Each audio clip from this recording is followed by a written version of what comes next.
Men көп жылдан бeri намаз окуйм. Уул кыздарым да окуйт. Тилекке каршы жолдошум окубайт. Турмуш кургандан бeri 30 жыл арактын кулу болуп келет. Үй бүлөдө күндө чыр-чатак чыгарып, силердин намаз окуганыңар арам. Силер күнөөңө барып намаз окуйсуңар деп, намаз окуп аткан жерден уруп согуп, жай намаздарыбызды ыргыткан күндөр болуп жатат. Буга кандай чара колдонсо болот? Мен ушунчалык чарчадым дейт.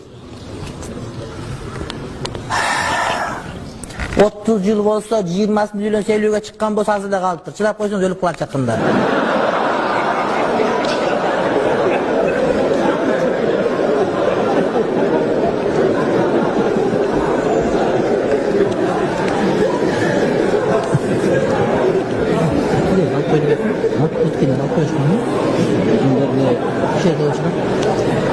Айтып аткан себебим, Пайгамбар алейхиссалам айтты, bir adam көтөрүп кетип атышкан экен.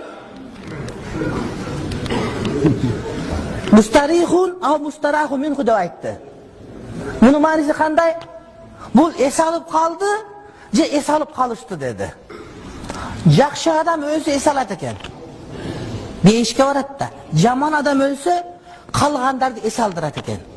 Ошого эс алды же эс алдырды дейт. Ажырашып кетти деп айта албайм. Айтканы туура эмес. Bir janagıday bir döp beres geldirbay. Bir ökem. Ne kılabız? Sabır kılınız. 30 yıl boluptur. Baldarınız var eken. Baldar çoğoyup kalıptı. Urdurbay kaldadı sizge. Dua kılınız. Balkim ömrün akırına kalganda hidayet gelip ketip beyişte size birinci girip ketişi mümkün.